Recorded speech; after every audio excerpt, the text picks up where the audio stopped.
What's up, guys? Welcome to Daily Dose of Reddit. This is your host, Zach, and today's subreddit is r/ProRevenge. This story is called, Teacher Tries to Use My Disabilities Against Me, I Got Her Fired. This takes place in the fall of the 2016 to 2017 school year. I was a senior at the time. Hey, same. The teacher in question was an English teacher that we will call Miss Dog because her name could also be a type of animal. Miss Dog was particularly nice for the most part. She had a really high-pitched and nasally voice that she loved to hear at all times. The first day of school, I introduced myself to her and asked if she could read over my 504 plan. For people who do not know, a 504 plan is an accommodation plan used in public education when a student has certain disabilities that need accommodations. In my plan, it stated that I am a high-functioning autistic. I needed clear and concise written instructions and a special chair because of my spinal issues. I had scoliosis as a kid and had a spinal fusion operation my freshman year, so I was known as the girl with the back brace in middle school and the girl with the metal back in high school. Essentially, everyone in my grade, which was also everyone in this particular class since it was English 12, knew I needed a special chair. Back to the first day of school, I introduce myself to Miss Dog and ask if she read over my 504 plan. She brushes it off and does a, yeah. Okay, whatever, teachers are busy and their jobs are already stressful. She probably had a million other things she had to have done. For the first week of class, I had to take some pain meds to get through English. Miss Dog would regularly get upset that I had brought a bottle of water with me to class every day and that I couldn't stay still in my seat. A classmate of mine, I'll call him Football Jock, spoke up and told the teacher that I do not have the special chair that I need. Miss Dog took that as an insult and was ready to chew out Football Jock when pretty much the entire class started to speak up and agree with him. The weekend passes and Monday I find my chair-desk hybrid thing is replaced with a special chair and a separate desk. I had thought it was over. Oh boy was I frickin' wrong. This was just the start. Fast forward to the middle of the semester. We had just finished reading Lord of the Flies, great book by the way, and we had an assignment to make a music soundtrack for a hypothetical movie of the book and explain what parts of the story would have what song played. Now, I'm a big Vocaloid fan, so I went all out, but I made sure to use English covers of the songs that weren't in English. After we get the grades for the projects, I see that I got a C on it, which was really odd for me since I was a straight A student. I asked Miss Dog about it, and she told me her reasoning for the C was that, I didn't know what any of those songs are. I was going to give you an F, but your written part and the CD case were both perfect, so I gave you a C.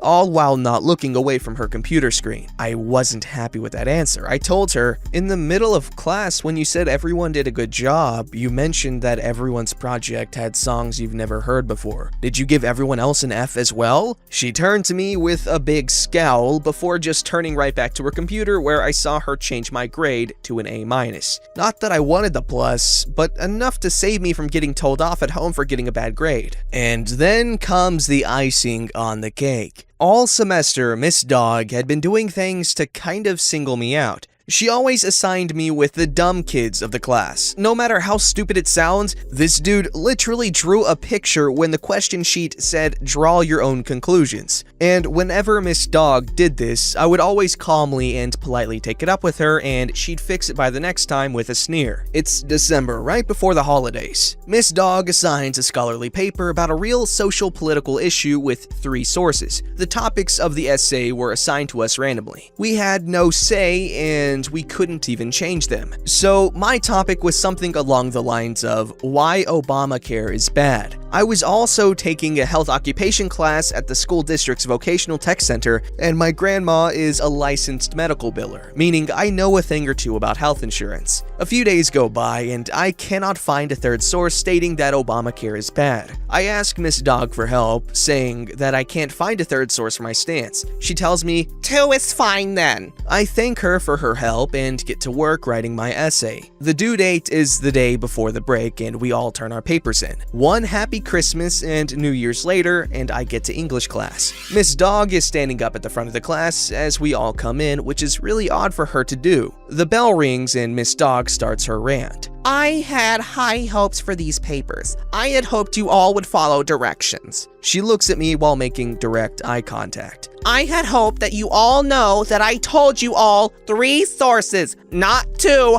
3. She went into a yelling tantrum about how someone didn't have 3 sources, making eye contact with me the entire time. I'm the kind of person to cry whenever someone is yelling in anger. It doesn't matter if it's directed at me or not. I'll cry. So after her rant, I took my stuff and left the classroom. I think I'd gone to the band area to hide until the next class. While in my crying solitude, I finally said enough was enough. I'd usually just keep quiet about stuff like this. I was used to being teased for things since it happened a lot, and I thought this was no different. But it was. This bench needed to pay. I got up and went to the office. I hated going to the office even though I never got in trouble. The feeling of just being in there just made me feel guilty. I asked to see the principal and they let me. The principal of my high school was a very nice man that later went on to getting a position higher up in the school district after I had graduated. I sat down in the principal's office and he was ready to hear the usual bully spiel a crying student would say. I took a second to compose myself and said, "Miss Dog has been using my autism and scoliosis as a way to alienate me from the class and as a way to treat me as a lesser being in her class. She doesn't grade my work fairly and she just screamed at me in front of the whole class to point out that I wasn't like the rest of the students in her class." I've never forgotten what I said,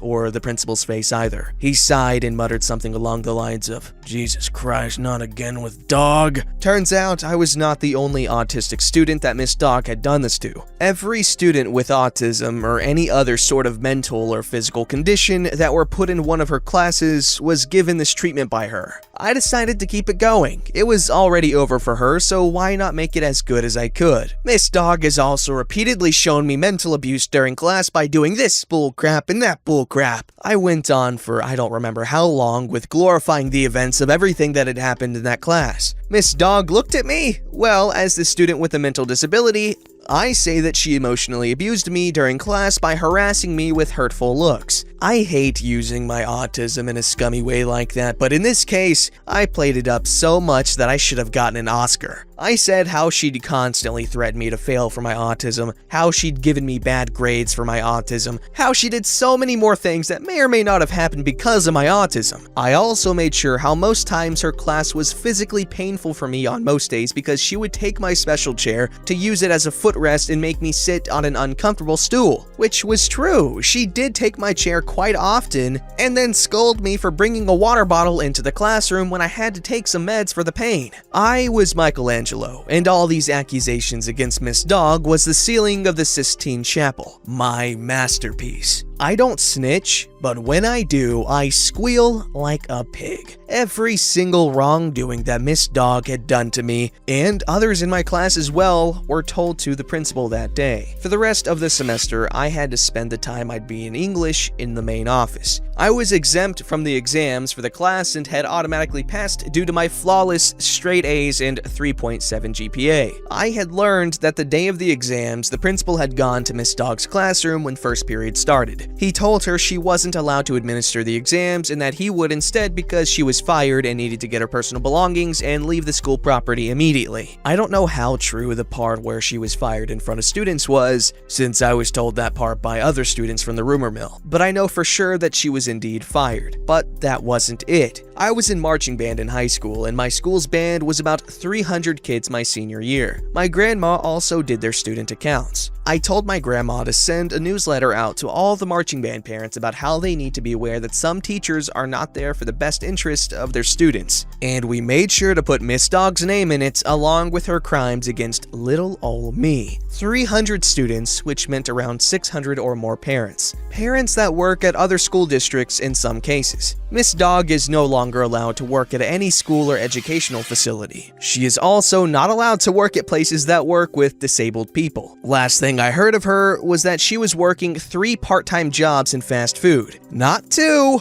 3. I really hope that Taco Bell is one of those places that she works at because Obamacare and the 2 credible sources saying it was bad is no longer a thing. You know what, that was pretty good. I don't understand how someone like that can get a job as a teacher, because that's just kind of ridiculous. Treating people like that, that's stupid.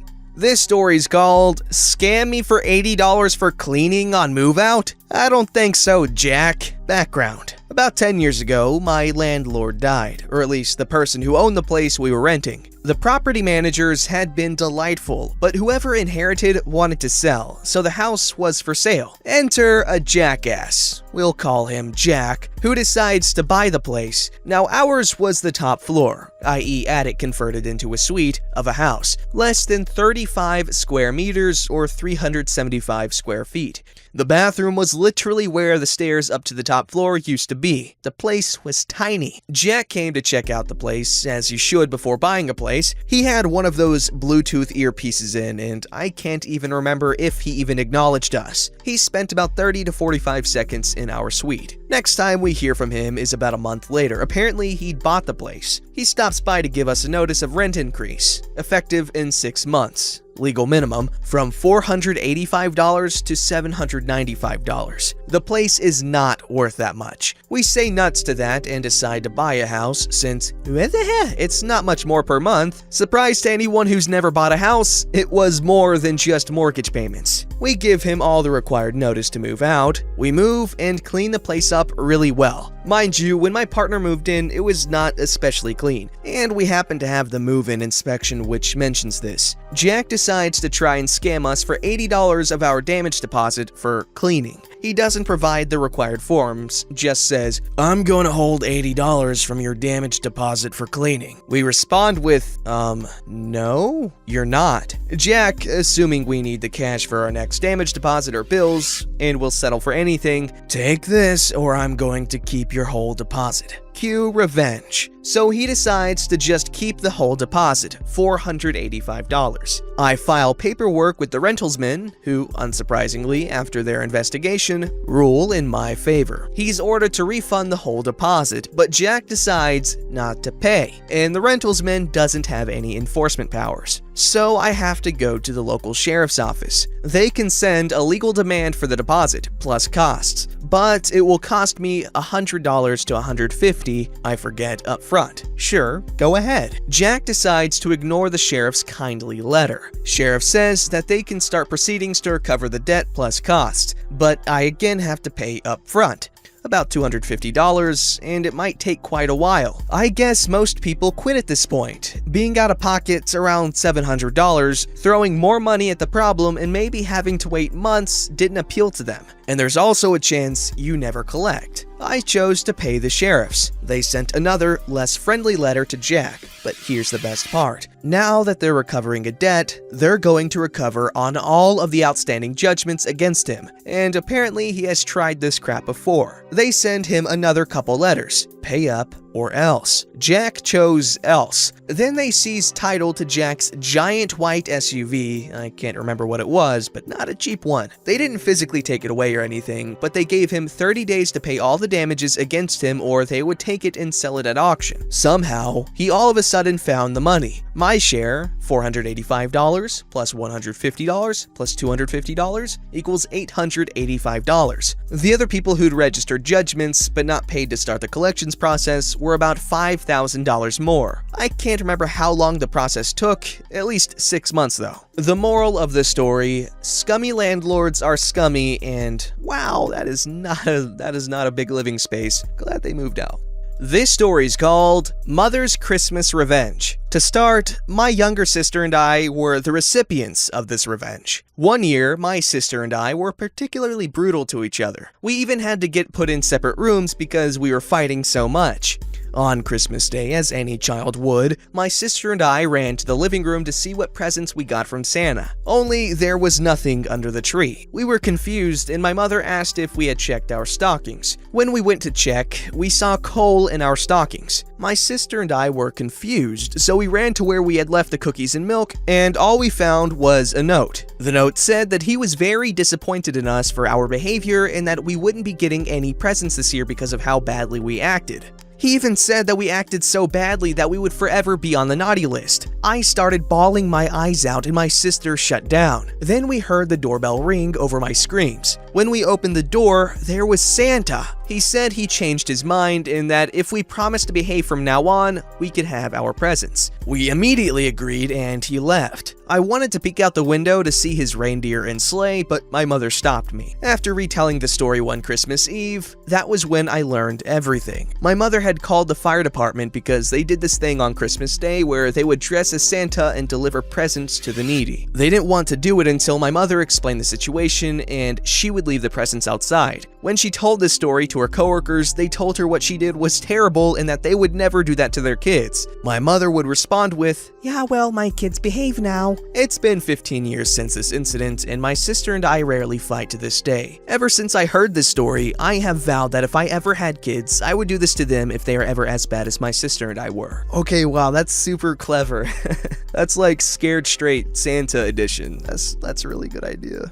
Don't forget to like, subscribe, and hit that bell to never miss an episode.